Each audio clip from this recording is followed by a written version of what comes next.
Assalamualaikum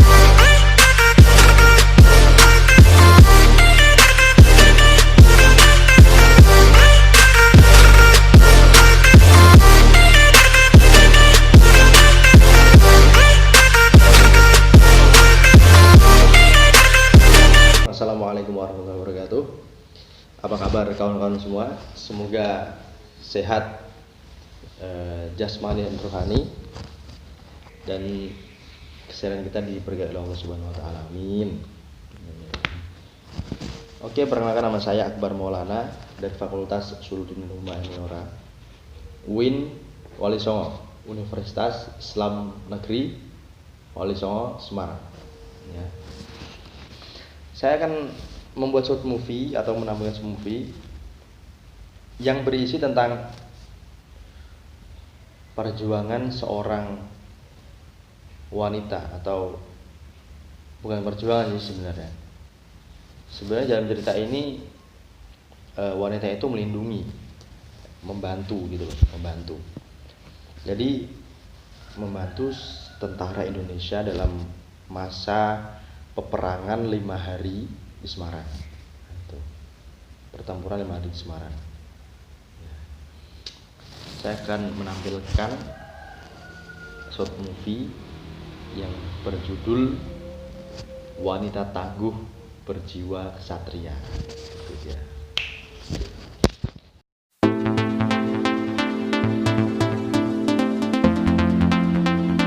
Sebelum kita lanjut ke dalam cerita, saya akan memberitahu kenapa saya itu harus bangga terlahir di negeri kita Indonesia ini.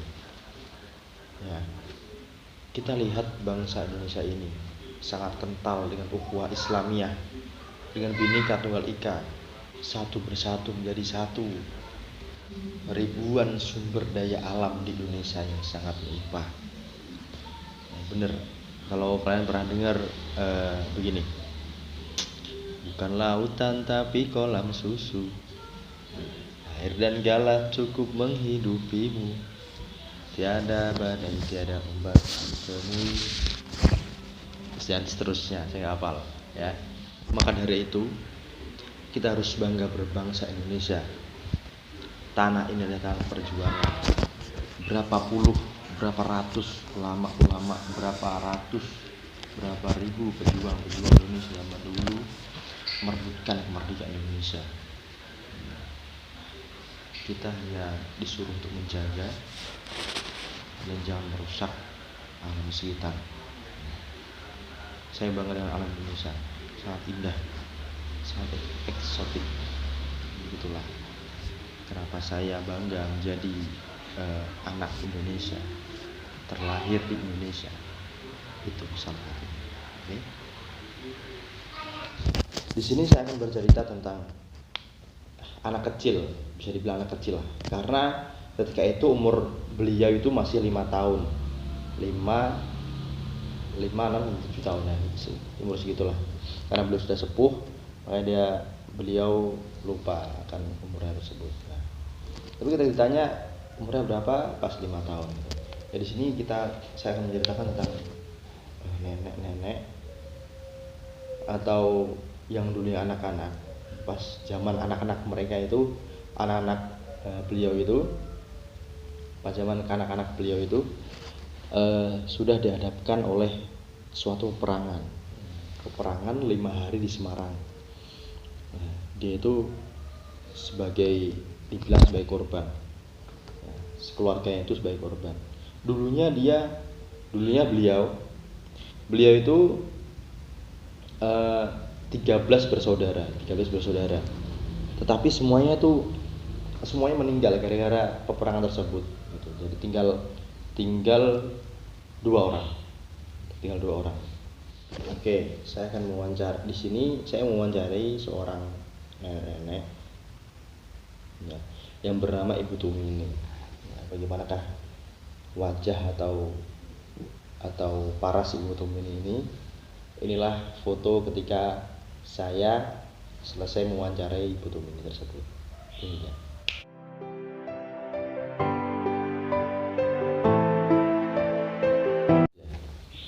Itu dia. Dia kriterianya itu tidak, pas dia bercerita itu tidak mau di video gitu loh. Jadi saya mohon maaf ini kalau video Ibu Tumini itu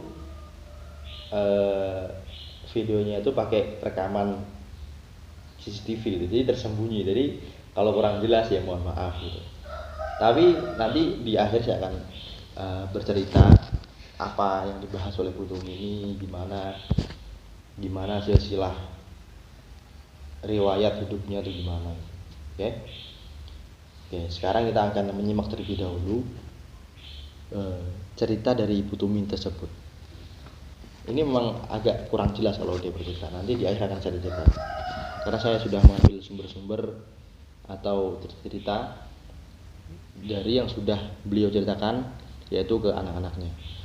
Terangin kan sopo mak, Bang apa mbak apa? Tentara wek ngondo rumah, aku siap. Buru aku. Tentara tak kompi. Nanti bantu. Tak ada pemuda simpel jalanan. Kemudian itu ngondo konsol. Terus Kendel berarti. mak apa? Bayinya naik ya mas. Nih. Nanti kan. Lepas ini gara-gara Kok mati kamu gara-gara apa? Aku mesti tembalang. Mesti tembalang tak kamu mesti kabeh aku melu wong. Heeh. Jadi ya buat aku melu wong kan kalau kan sari. Heeh. Tenang sari lah. Gila gitu loh motoran bisa. alas kabeh. Gara-gara kena bom ini wes. Kalau bom nak ning omah. Enggak nek bom nak ini. Yuk, iki jam 4. Jadi makne yo jam 4 aku mau aku ngotonan. Aku ngotonan. Dene kena blem. Kok lagi jane. Dari aku jam ane gitu. Itu sing ibu Pak Dewi ya. Tak dijual. Nih. Ya aku ngumpet tentara-tentara tengah. Tentaranya semua dia gitu ini. Belum ada mati bareng. Oh alah. Tentaranya kena kabeh tentaranya kok. Aku waduh masih pernah menyimak pas. Jadi babet balik kok. Geger terus ya. Pirang dino lho iki.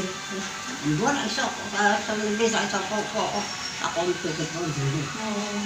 Mak pirang tahun mak? Ih, Mak pirang tahun? Maknya umur pira Bang kuwi? aku boh matanya. Hah? 5 tahun. Mosok 5 tahun. Oh ya itu. Mantan lali dia. Mantan lali dia. Kayak 5 tahun loh, Sob. 5 tahun. 5 tahun om. Enggak percaya. Ketan dia aku 5 tahun kan di dia. Lah kenapa dituntun ya mak? Kendel banget berarti ya Pak ya. dia aku juga. Kita aku nyetok selamat. Terus berapa yang langsung? Aku panjat dulu orang jalan dulu. Orang jalan mana aku? Melu nyerbu. Mana nyerbu? Wah, sangar mbakku. Mana nyerbu? Saya kan tentara kau pulang. Untuk kecil apa nganggonya no? Gue bedel apa kosongan? Wow, tentaranya nyerang nih. Lembahnya nyerang Pak. Aku belum bos arah kepot satu kelabang tak kepot tai kebu. Mari. Oh. Boleh tahu tenan. Mandi berarti tahu ya Bang. Sampai wong ngomong. Enak tenang. Masih dengar dulu. Oh, mak kosong-kosong itu. Heeh. Uang. Lama yang baik diserbu ra? Ada ini kan uang. Yang gabung kan ya, Bi? Yang gabung bukan? Ibu tenang ya. Nek, kenal nih. Ini. Heeh. Ada ini ya, ini gitu. Enggak tuh yang mau ya. Aku nyarangin gabung, aku kenang nama senang bikin nggak gabung. Aku makulinnya ketulian.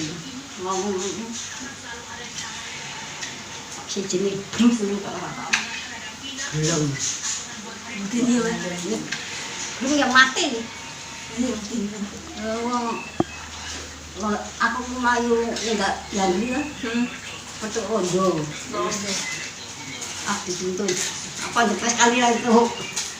Apa di kampung? Padahal kan ganteng apa rak? Ini ganteng kali. Mantannya ganteng kak. Juga kan nong. Nah, ayo. Ya, saya yakin kalian banyak yang gagal fokus, banyak yang kurang paham tentang apa yang diceritakan oleh Bu Tumi tersebut. Maka dari itu saya juga bingung sih sebenarnya. Makanya saya bertanya kepada anak-anaknya yang dulunya sering diceritakan tentang hal-hal tersebut, itu biar tidak lupa, tidak melupakan sejarah gitu loh. Biar ketika Ibu Tumini itu lupa akan hal tersebut, anaknya itu nggak lupa bahwa kita tuh pernah begini gitu. Jadi saya bertanya atau menanyakan langsung kepada anak ke-6 dari Bu Tumini tersebut, yaitu Pak Teguh. Ini dia Pak Teguh.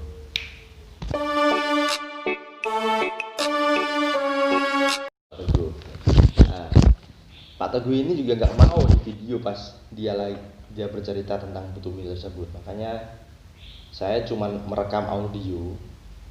Teman-teman tidak usah menyimak audio tersebut karena akan saya ceritakan saja. Karena audio tersebut mengandung bahasa-bahasa Korea, bahasa-bahasa Jepang, oke?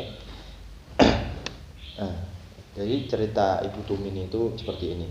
Dulu dia itu 13 orang bersaudara, tinggal di satu rumah. Terus ketika itu pas zamannya penjajahan, ketika sesudah merdeka, yaitu sekitar tahun 1946-47, ketika peperangan 5 hari di Semarang, gitu kan. Nah, keluarganya itu tinggal di satu rumah, dan kita itu rumahnya ikut diserang atau ikut dibom oleh para penjajah tersebut. Nah, ketika itu udah 13 orang saudara itu meninggal semua. Bukan meninggal, kita dibom, dia mencar semua ke pemukiman. Ada pemukiman kan. Dan ketika itu udah mencar semua, udah hilang semua. Nggak tahu yang mana, ada yang mana. Di dalam rumah tinggal 2 orang, yaitu kembarannya Bu Tumini, yaitu Bu Tumina. Nah, Bu Tumina tersebut di dalam rumah ketika itu menjaga adiknya yang masih kecil. Nah, pas di dalam rumah itu dibom oleh para penjajah Belanda. Ketika itu kan Jepang pergi, terus Belanda datang pas peperangan tersebut kan. Nah itu dibom rumahnya, dan dalamnya ada saudaranya kembar itu, saudara kembar Bu Tumini itu Bu Tuminah itu kembarannya Bu Tumini. Nah itu dibom, adiknya meninggal. Nah ketika itu kembarannya Bu Tuminah ini, dia terkena bom di tangannya itu buntung segini katanya.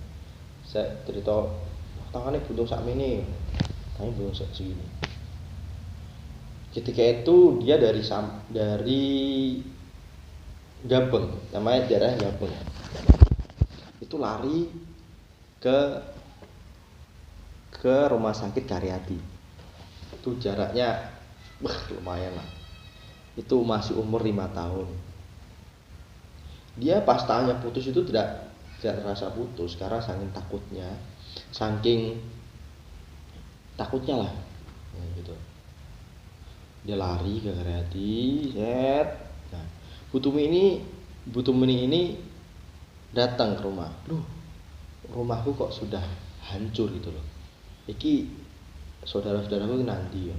Nah, ada yang bertanya, ada yang datang, "Lo saudaramu ke rumah sakit Karyadi gitu. Tangannya buntung." Wah, langsung lari, ikut lari. Ada jaraknya subhanallah. Dari situ dari itu orang itu ya udah dia kan yatim piatu, sudah ditinggal kedua orang tuanya. Ya udah dia tinggal di suatu rumah. Nah, Pas itu rumahnya itu dibuat sembunyi tentara-tentara Indonesia. Jadi para tentara itu sembunyi di bawah. Jadi di rumahnya itu ada kayak kursi, bawahnya itu ada goanya. Jadi para tentara itu masuk ke dalam goa tersebut gitu loh. Masuk banyak. Dan ketika para penjajah datang bilang, apakah ada pemuda di sini? Oke, gua bosopor hati. Nah, ada pemuda di sini. Putumini dan Putumina ini terus bilang, gak ada pemuda. Orang pemuda. Padahal pemuda itu di bawah kursi tersebut gitu loh.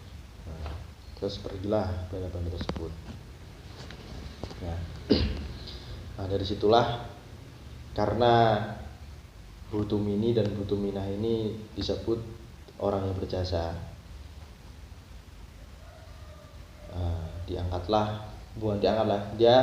Dia diasuh oleh tentara tersebut, salah satu tentara. Dia memang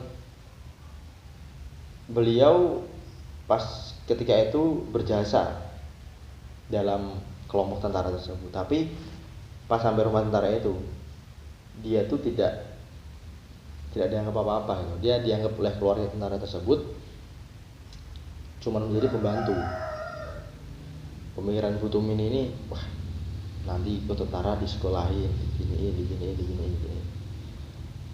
Tapi tidak sesuai ekspektasi.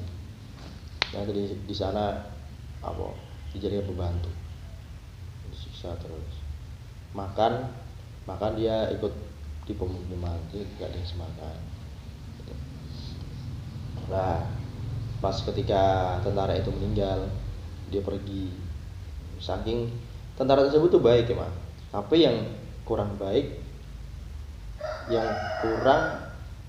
itu keluarga tentara tersebut dijadikan pembantu.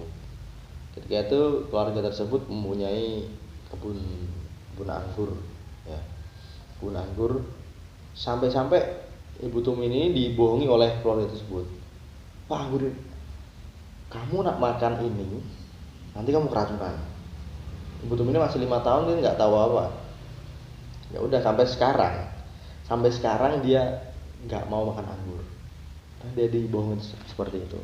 Kamu kalau makan anggur ini, kamu akan kalau makan buah ini, kamu akan keracunan. Saking pelitnya, saking nggak bolehnya Ibu Tumini makan makanan di situ. Saya dibohongin. Tapi sampai sekarang dia nggak mau buah anggur tersebut.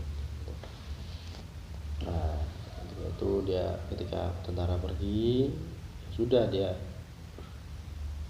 ikut pergi ya ke pemukiman, terus dia kerja di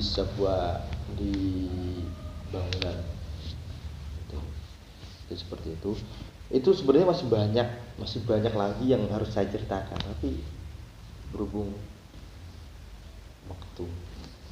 waktu dan mesti ada malas dengan saya ceritakan. Baik, segitu saja sih dari saya. Dan ini nih, ada pesan-pesan dari Pak Teguh. Karena saya kalau minta ke Ibu Tumini itu dia nggak mau direkam, makanya saya minta ke anaknya saja. Oke, kita langsung aja ke Pak Teguh. Oke. Sekarang kita sedang berada di kediaman Bapak Teguh, yaitu anak ke-6 dari Ibu Tumini yang sedang kita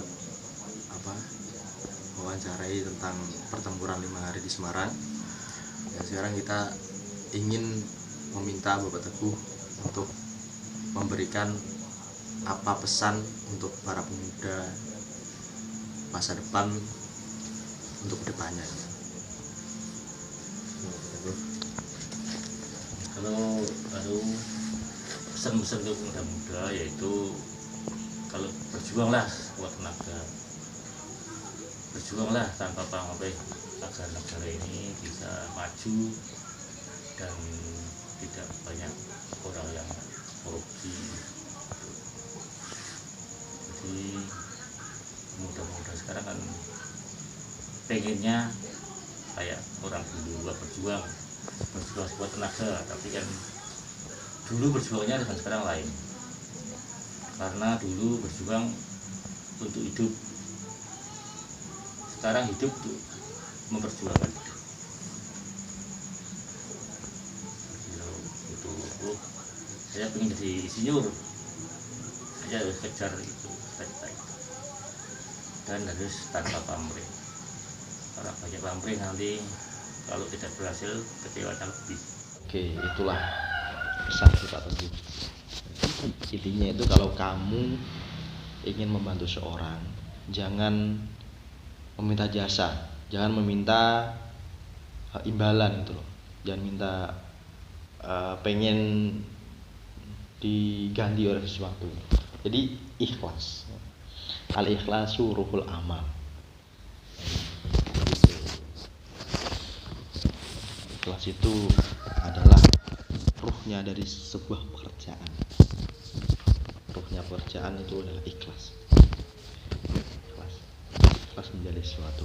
Oke teman-teman, baik, mungkin cukup sekian dari saya. Kurang lebihnya mohon maaf kalau ada audio, video, rekaman atau apa yang kurang jelas, saya mohon maaf.